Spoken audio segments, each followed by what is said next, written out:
que tu as déjà eu cette sensation que même si les circonstances à l'extérieur vont, c'est comme si tu étais déconnecté de toi-même? Comme si tu étais coincé dans une version de toi qui t'empêche de faire la pleine expression de qui tu es. Eh ben, moi, ça m'est déjà arrivé plein de fois. Et ces 2 derniers mois, j'ai eu l'occasion de participer à plus de 16 jours de formation autour du breathwork, de la conscience, avec Dan Brûlé, qui est le pionnier, enfin j'allais dire pionnier mondial, mais c'est peut-être une exagération dans le sens où c'est quelque chose qui vient depuis des millénaires dans les traditions védiques, bouddhistes et tout ce qui va avec. Mais en tout cas, Dan enseigne le breathwork depuis plus de 50 ans. Il a notamment enseigné le breathwork à Tony Robbins et à plein de différents types de personnes. Et dans ces 16 jours, il m'a transmis un modèle qui permet de reconnecter à notre essence profonde, à ce que l'on est profondément, et qui différencie toutes les personnes qui vivent une vie de surface, déconnectées de leur profondeur, et ceux qui se reconnectent à leur nature profonde pour se réaliser pleinement. Et dans cette vidéo, je vais t'expliquer, te partager, te montrer ce modèle. Étant donné que j'adore ce qui est visuel, pour moi, ça a été un véritable éclairage que d'accéder à ce modèle, et j'ai vraiment hâte de te le partager. On passe de l'autre côté de l'écran, let's go.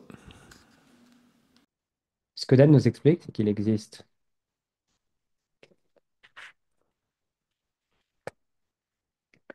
Donc, ce que Dan Brûlé nous explique, c'est qu'il existe la conscience pure et il existe notre conscience individuelle, qu'on va décrire ici en vert.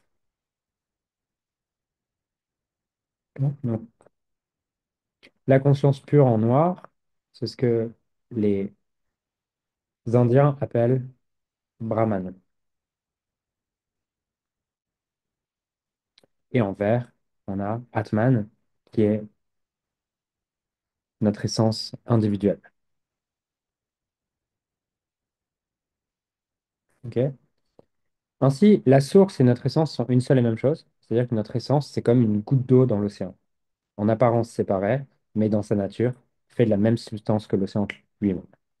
Et ce qui va se passer, c'est que on a une déconnexion progressive de notre essence, et c'est comme si nous, ici, le personnage, on vivait en surface avec un sentiment de déconnexion de cette essence individuelle. Quand je parle de déconnexion, on va y revenir, mais ce que ça veut dire, c'est qu'on se sent séparé et déconnecté. Comment ça se fait? Eh bien, déjà parce que au début, on a une forme de structure, des croyances, différents éléments qui rendent complexe le rayonnement de cette essence individuelle. Par exemple, là, on a un premier mur euh, qui empêche le rayonnement de cette essence individuelle. Ce premier mur, c'est par exemple, euh, on a eu des parents qui nous ont dit de ne pas nous faire remarquer, alors on a commencé à devenir discret. D'accord. Donc disons que ça, c'est, imaginons, l'injonction à devenir discret. Injonction discret. Ok. Ensuite, peut-être que on est né dans une culture dans une famille où l'argent est très important et où ta valeur est définie en fonction de l'argent. Là, l'argent. Donc, tu peux plus penser à tout ce qui ne rapporte pas de l'argent. C'est-à-dire que tu deviens conditionné par, il faut absolument que je fasse quelque chose qui rapporte de l'argent, par exemple. Et ensuite, imaginons qu'on nous a dit que prendre des risques, c'est mal, parce que notre grand-père est mort d'un accident de parapente. Et du coup, on a grandi dans cette culture qui nous a dit prendre des risques, c'est mal. Et donc là, j'ai le mur du risque. Et on pourrait rajouter des croyances comme ça. Mais ce qui veut dire que ici, imaginons qu'on a encore d'autres murs là, ce qui veut dire que mon essence individuelle, elle ne peut rayonner plus que dans un sens. Elle ne peut émaner que dans une direction, celle où je gagne de l'argent, je reste discret et je prends pas de risques. Là, on a Chose comme ça. Ouais, je pose comme ça. Et tout le reste n'est plus accessible. Ok. Tout le reste est pris entre des murs. Hein. Et donc moi, je vis là, à la surface ici. J'ai uniquement conscience de la surface de qui je suis.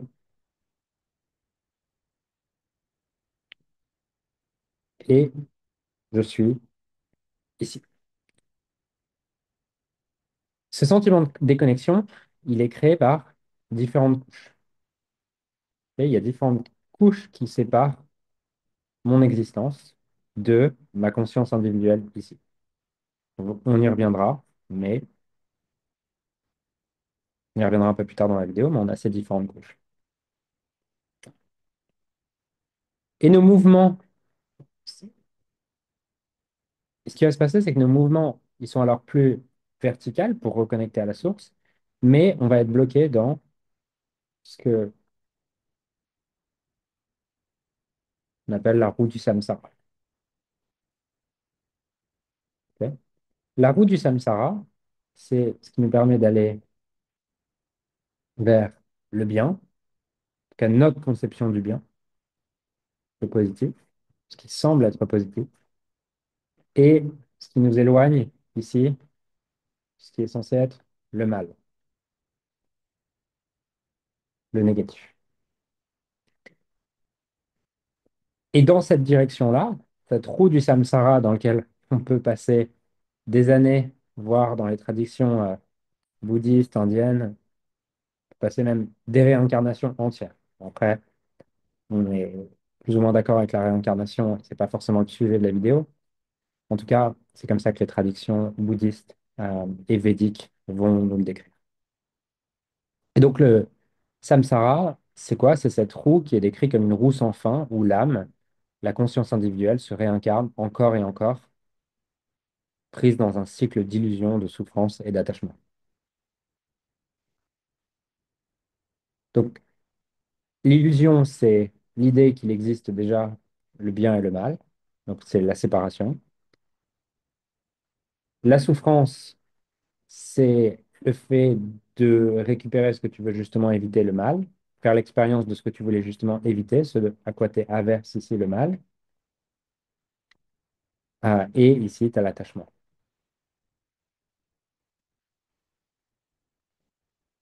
Et dans cette roue du samsara, ce qui est intéressant, c'est que tu as une illusion de progrès. Tu as une illusion de progrès. Tu peux accumuler de l'argent, tu peux obtenir de la fame, tu peux obtenir plein de reconnaissance. Ça n'a absolument rien à voir avec le fait que tu sois oui ou non reconnecté à tes sources et que tu ailles dans cette direction. Donc ça, c'est la roue du samsara. Et cette roue du samsara, comme je le dis, elle vient de notre conception du bien et du mal. Et nous voulons aller vers le bien et s'éloigner du mal. Et il y a une phrase que Dan dit, que j'aime beaucoup, qui dit avec un ton ironique, qui est que lorsque tu es sûr de toi à propos de ce qui est bien et mal, prends une grande inspiration. Et j'ai adoré cette phrase. Et donc, revenons à maintenant ces couches qui nous séparent ici. Quelles sont les couches qui nous séparent de notre sentiment ici de connexion à la source? Ces couches-là, ça va être, un, nos tensions physiques. Et lorsqu'on a une tension physique, on va avoir comme, c'est ce qu'on va appeler aussi un peu en anglais une urge, c'est genre j'ai une pulsion, ok? Et nos pulsions, elles vont premièrement se manifester vers, par une tension physique. Une tension physique, ici, c'est l'impulsion.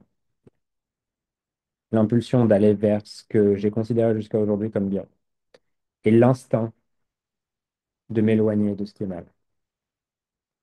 Ok. Et mon corps va réagir avant même que j'ai le temps d'en prendre conscience. Ensuite, c'est les sensations.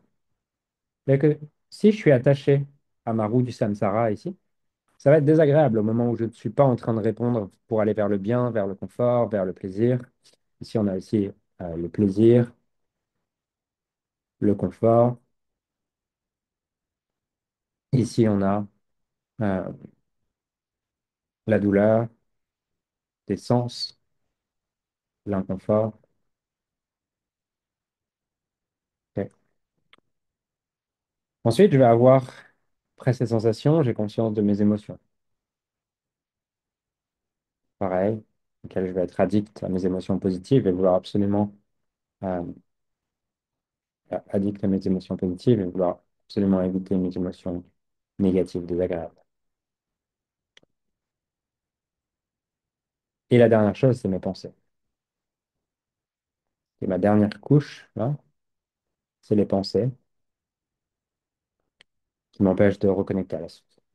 Et ces quatre éléments-là, ok, donc là, tac, boum, quatre éléments, ils constituent un cadre.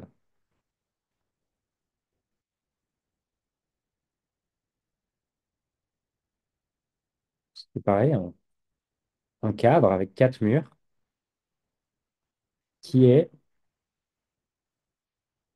le cadre de notre personnalité. Mais personnalité, dans l'étymologie, c'est aussi persona qui veut dire masque. Donc, c'est les masques avec lesquels on est familier.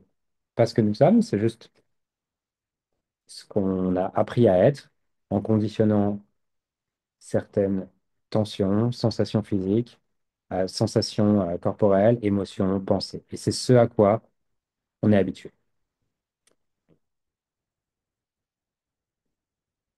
Il n'y a rien de bien ou de mal à l'idée de notre personnalité. Ce qui devient un problème, on va dire, c'est lorsqu'on devient identifié à notre personnalité et on pense qu'on n'est que ça. Et on pense qu'on ne peut plus changer, qu'on ne peut plus avoir accès à autre chose. Mais notre personnalité, elle nous sert aussi.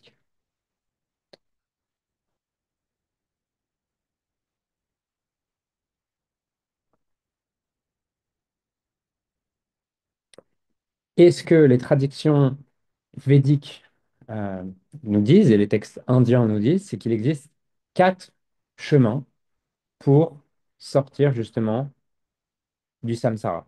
Donc de cette roue euh, dans laquelle on reproduit encore et encore les mêmes schémas, les mêmes souffrances, et on s'éloigne de la réalisation de nous-mêmes.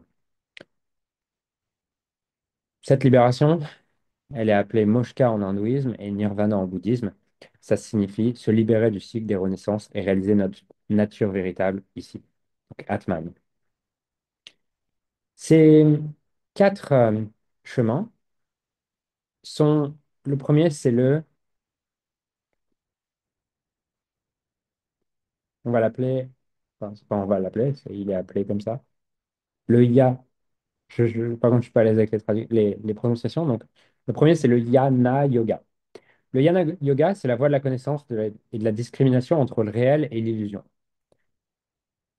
Donc, le réel, c'est justement ce qui est appelé, donc c'est ce qui est, ce que John de Martini va aussi appeler l'actualité.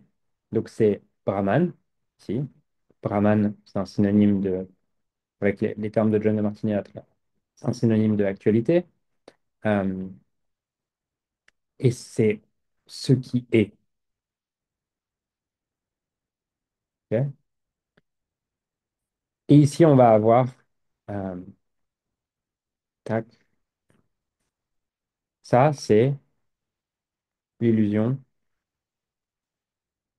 Maya.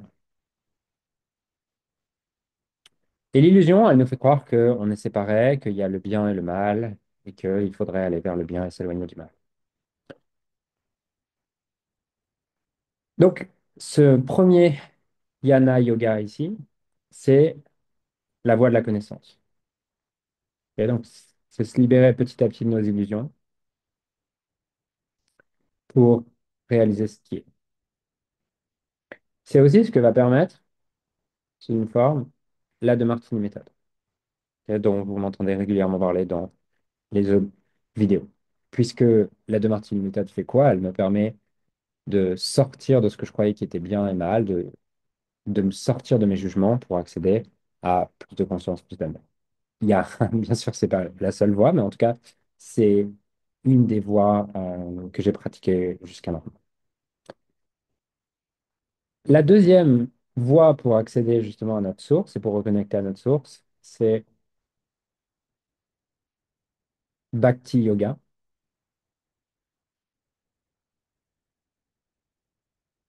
Et Bhakti Yoga,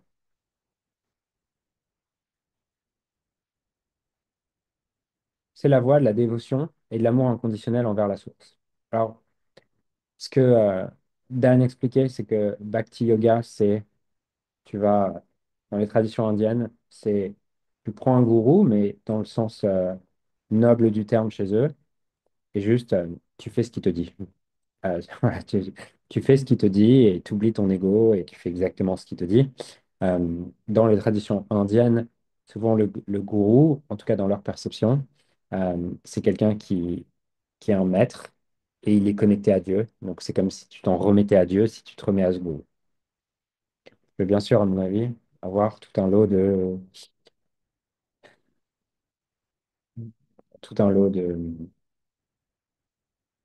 d'inconvénients, puisqu'il doit y avoir un paquet de gens qui se prennent pour des gourous qui ne le sont pas. Donc, si c'est aussi on peut s'appeler la voie de la dévotion, euh, en anglais surrender, c'est genre, ok, je m'abandonne à plus grand que moi. C'est ça, je m'abandonne à plus grand que moi.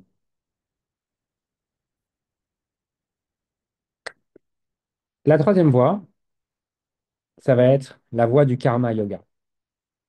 La voie du karma yoga, c'est la voie de l'action désintéressée en harmonie avec la conscience universelle. C'est la voie du service.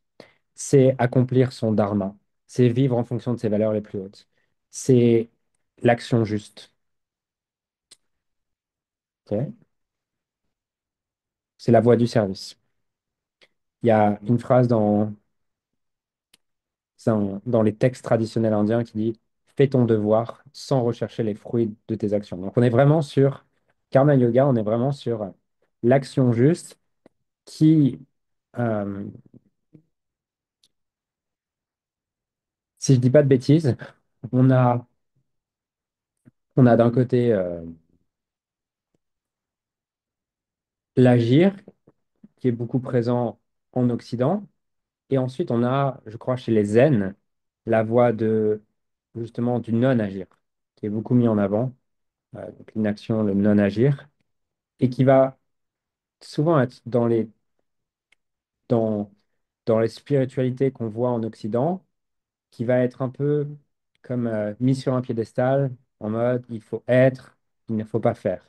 Ok, donc faire, c'est vu comme mal, mais c'est encore une forme de séparation. Et l'être, c'est vu comme bien. Il faut être, il ne faut pas faire. Soit avant d'être, soit avant de faire. Le karma yoga, c'est justement pas ça. La voie du karma yoga, c'est au contraire l'idée de faire, mais de faire l'action juste. Et quand tu fais l'action juste, c'est aussi une voie vers la réalisation. Et il y a une phrase justement dans la Gita qui dit lève-toi et accomplis ton dharma. Je pourrais faire une vidéo sur la Gita, puisque c'est beaucoup d'enseignements, c'est très riche dans ce livre. Euh, c'est aussi répondre à la question, une question de John de Martini que j'aime beaucoup, qui est quelle est la plus haute, quelle est l'action, quelle est la plus haute action prioritaire que je puisse faire maintenant qui puisse m'aider à réaliser ma mission sur la planète et faire la plus grande différence pour le plus grand nombre de personnes avec les ressources que j'ai de la manière la plus effective et la plus efficiente. C'est la voie du karma yoga. Donc la voie du karma yoga, c'est vraiment se réaliser par l'action et se réaliser par sa mission. Et il existe une dernière approche qui est le Rara, je crois, pas la prononciation, mais le Rara Yoga, qui est justement, là, vous m'excuserez hein, pour les prononciations, qui est la voie de la méditation et de l'exploration intérieure, dont le breathwork fait partie. Ok. Et de l'exploration intérieure.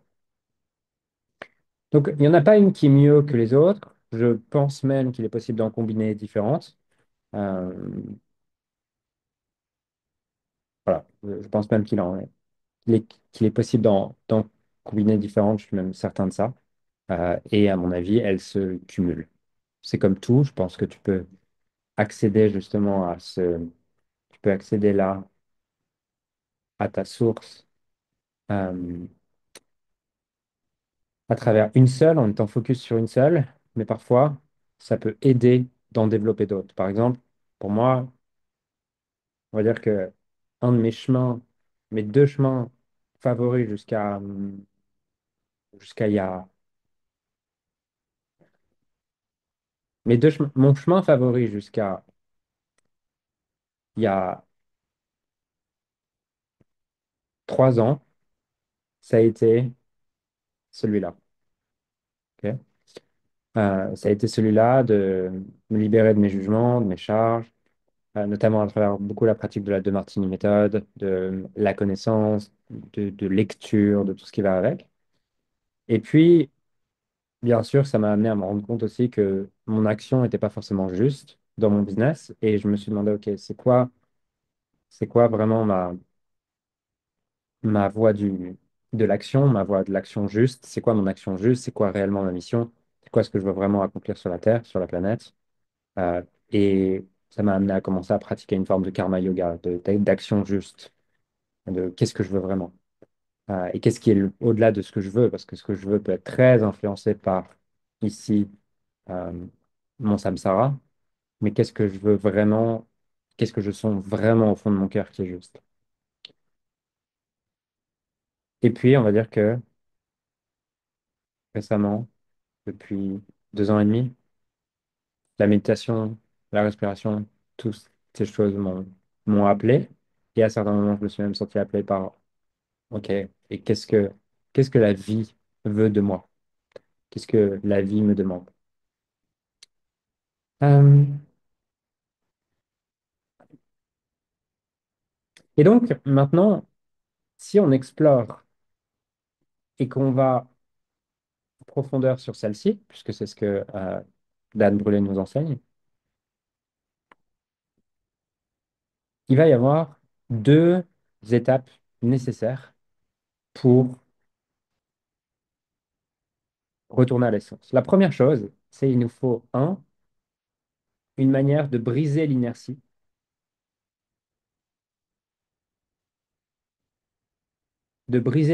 l'inertie de la roue du samsara. D'accord.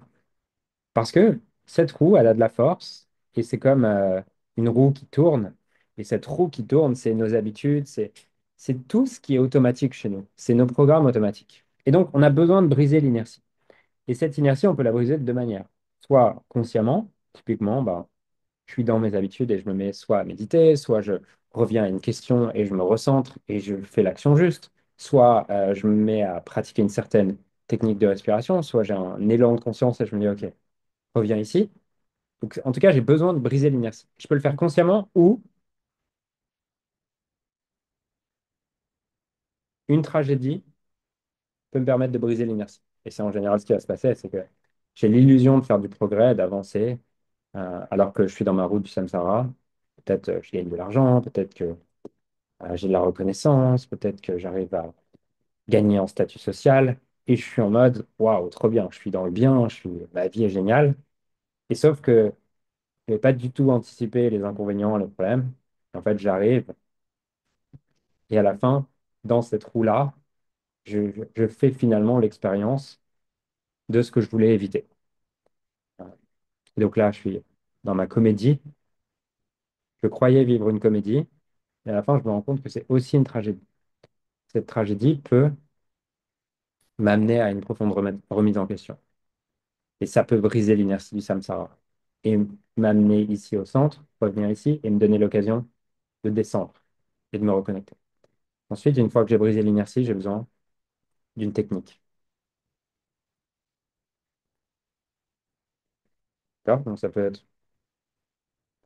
une technique de méditation, ça peut être une technique de breathwork, ça peut être en tout cas une technique qui me permet d'aller au-delà de ces couches, d'aller au-delà des tensions physiques, d'aller au-delà des sensations, d'aller au-delà des émotions, d'aller au-delà des pensées pour aller plus profondément et reconnecter là.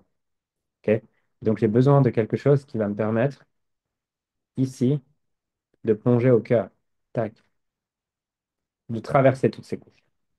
Et c'est ce que le breathwork peut nous permettre, la méditation aussi, mais moi, ce que j'ai pratiqué avec Dan, c'est le breathwork. Donc, c'est de ce dont je peux vous parler. Et donc, une session de breathwork, comment ça se passe? Là, il y a plein de formes de breathwork, mais moi, le breathwork que j'ai pratiqué avec Dan, comment ça se passe? Eh ben, tu vas te mettre à respirer à travers une respiration consciente et connectée. Donc, une respiration consciente et connectée, c'est un, de rester conscient de la respiration, euh, et deux, connecté, c'est dans le sens où je ne vais pas mettre de pause et je vais continuer à respirer sans pause entre l'inspire et l'expire en regardant l'inspiration et l'expiration connectés dans un même cycle. Donc, comme ça, pendant l'espace de 30 minutes, 40 minutes, peu importe. Et en fait, ce qui va se passer, c'est que dans ce cycle de 30 minutes, 40 minutes, même bien avant, je vais avoir des tensions physiques qui apparaissent. Ces tensions physiques, j'ai le choix de continuer à respirer et rester connecté à la respiration, ou boum, de sortir pour retourner dans ma route du samsara. Pareil, au moment où j'ai des sensations, je peux soit rester connecté à la respiration et descendre, soit me dire les éviter, commencer à vouloir fuir ces sensations et passer à autre chose. Pareil, je peux également indulge, donc genre,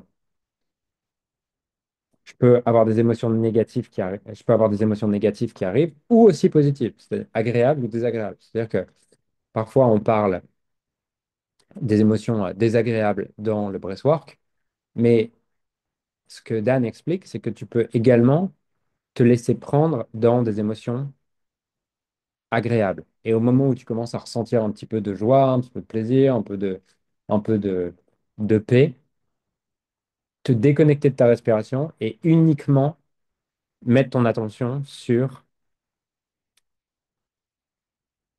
les sensations et tu t'es fait prendre, entre guillemets, par tes émotions. Euh, et tu ne connecteras pas à ta source, tu es juste dans tes émotions, en train de prendre du plaisir avec ta personnalité. Ce qui n'est pas un problème en soi. Juste que si l'objectif est de te reconnecter à ta source, tu n'y arriveras pas. Et la dernière chose, c'est tes pensées. C'est-à-dire que tu peux commencer à partir dans des pensées et te déconnecter de la respiration, te déconnecter de ton attention à la respiration. Et Dan va expliquer qu'en tout cas, dans sa pratique, lui, de respiration, les trois choses les plus importantes sont, un, garder le focus sur la respiration. Garder le focus et toute ton attention sur la respiration, peu importe ce qui émerge. C'est que tu peux observer tes sensations, tu peux observer tes émotions, mais tu ne commences pas à t'identifier avec, puisque tu veux garder ton attention sur la respiration. Donc, focus sur la respiration, de relaxation. Et deux, et trois, tu veux garder. Donc, ici, on pourrait dire que c'est l'awareness, conscience. Et la dernière chose, c'est que tu veux garder le rythme connecté. Et ce qui va se passer, c'est que si tu fais ça, effectivement, tu accéderas à un moment donné à la source dans laquelle, ici, tu auras un profond sentiment d'unité, une joie profonde, amour, plénitude, euh, et les différentes abondances, bref, tout ce qui est en général décrit à ce moment-là. Et il explique aussi une chose qui est réellement, qui est très intéressante. Il explique que là, dans ce chemin-là, tu peux aussi aller à un autre endroit que réellement la source et créer au niveau des pensées une expérience inventée de toutes pièces qui est une imitation de la source. C'est que si tu as vraiment envie de connecter à quelque chose de profond, tu peux te raconter avec tes pensées que tu as connecté à la source, puisque avec nos pensées, on est capable de créer n'importe quelle sensation. Et donc, je peux me dire, avec mes pensées, ah, je suis connecté à la source, commencer à en faire l'expérience des émotions de cette connexion à la source. Je peux me raconter que je me suis connecté à ça. Et donc, voilà, tout le jeu du breathwork dans ce schéma-là, dans ce schéma de reconnexion, ça va être de garder le focus sur la respiration, de se relaxer de plus en plus. Et ce qu'il explique, c'est que la relaxation n'est pas un processus passif, mais un processus dynamique. Euh, et dans un et également de garder constamment la respiration connectée.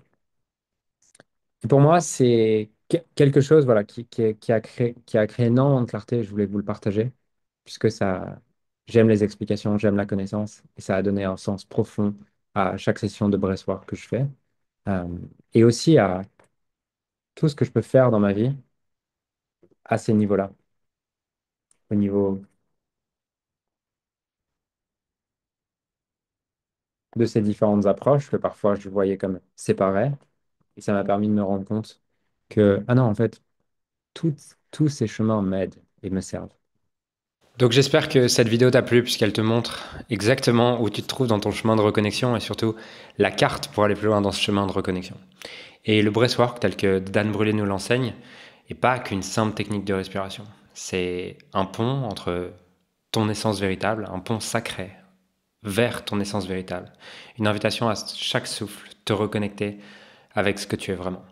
Et si tu veux aller plus loin dans cette proposition, j'ai deux possibilités. Un, j'ai fait une autre vidéo sur les enseignements d'Anne Bressoir que tu peux retrouver dans la description.